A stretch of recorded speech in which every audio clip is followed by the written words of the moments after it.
Hello everyone, I'm Dr. Bhavna Joshi and I will be taking the subject creating an inclusive school. So in this subject today we will be discussing about the topic differentiated content and curricular adaptation. This topic is in your unit 4 of creating an inclusive school B.Ed 218. So let's start. What do you mean by the term differentiated learning? So, differentiated learning is a purposefully designed instruction. That means intentionally we are designing a different instruction so that in order to accommodate the known needs of the students and providing them with different content again as per their need, they were adopting different strategies as per the need of the students and means of demonstrating the desired learning goals. Now, so this is what is called as differentiated learning. So you can see you can understand the differentiated instruction by this flow chart. Teacher can differentiate content, process, and product according to students' readiness, interest, and learning in order to increase their growth, their motivation, and their efficiency. This is what is called as differentiated instruction. So, differentiated instruction has three parts: differentiated content, differentiated process, and differentiated product. And a teacher do this differentiated content, process, and product according to the students' need, what kind of need, their readiness, their interest, and their learning need, so that their growth and motivation and efficiency increases. This is a differentiated instruction. So let's start with one by one with the differentiated content, process, and product. So the first element is differentiated content. It means the differentiated content means what is taught and how access to the information and ideas this matter is given. Uh, Differentiated content is what content you are teaching to the student. It may differ from student to student as per their need. Like for example, the text can be at varied reading levels. A very good student can have the difficulty level of the reading level may be difficult for a very good student, whereas it could be below it could be very easy for a below average student. So the content will differ from student to student as per their need. The examples, the illustration will be based on students interest, and whatever material is we are providing to the learners, that content will be as per their level and their need. Now coming to the differentiated process. Now differentiated process means how student come to understand and own the knowledge, skill, and understanding. How the process will go on.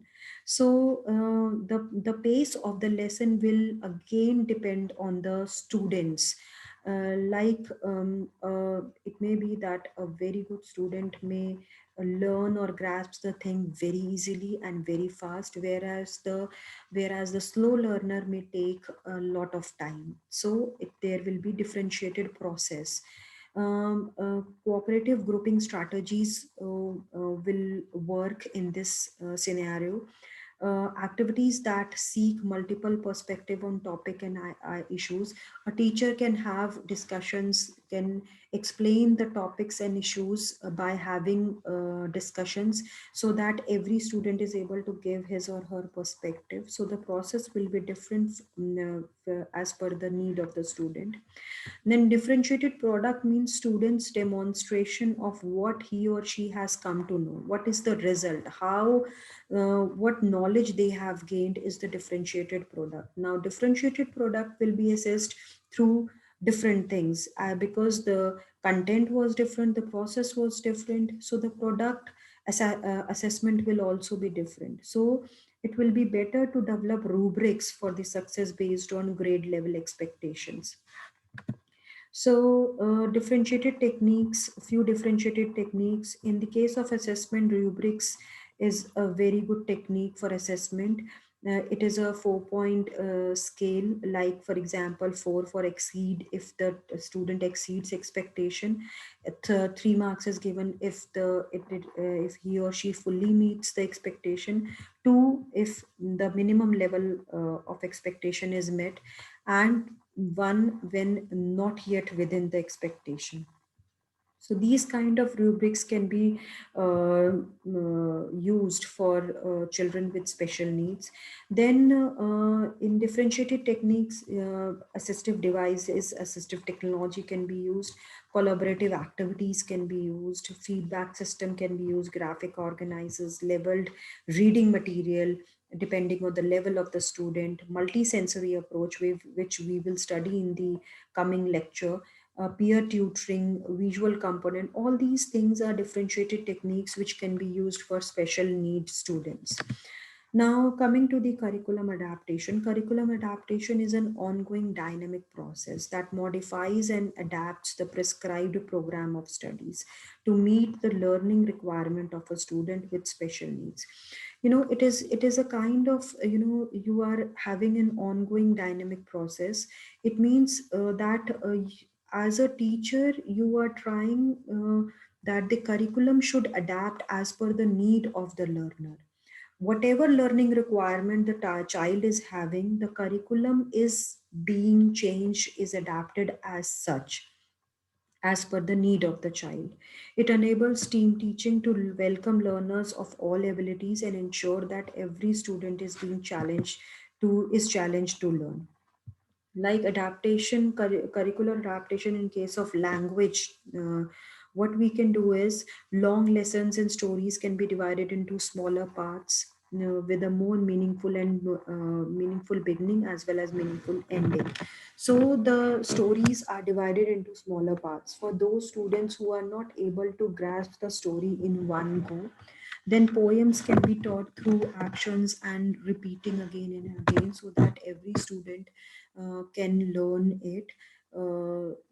Then student need more real examples, more real examples of actions can be given. Unfamiliar words can be taught through visual and picture dictionary, because it is said that whatever the child sees, he or she is able to retain it more. And picture cards, many colorful pictures having natural colors or to the object can be shown. So these kind of changes can be made in order to make the curriculum adaptation. Then, in the case of mathematics, again, different things can be used, like for teaching place values, use scale with unit place numbers, having blocks in one color and another color at the tens place. So, different color can be given to different place values. Fractions can be taught through activities such as paper folding. Concept of measurement, capacity, shape, etc., can be understood better through concrete examples, flashcards, and objects. So clay and play-doh can be used for showing different, for making them understand different shapes. They can make their own shapes through clay and play-doh. So this can be done. In the case of environmental sciences, group activities can be done, active participation, experiential learning can be done, can be given. Small groups can be, students can be divided into small groups, and activity and project can be given to them. Different, use a sound effect to give close to real experiences. The concept of rain can be demonstrated by playing recorded sound effects of thunder and rainfall, so with associated sounds of animals and insects, so that the students can have a real experience of the concept. Pictures and flashcards can be used to introduce the objects that is not available, that means that cannot be available in the real form. So in that case, pictures and flashcards can be shown to them. So these are the ways how we as teachers can help the students to adapt the curriculum. I hope you all understood about the differentiated instruction and curriculum adaptation. Thank you very much.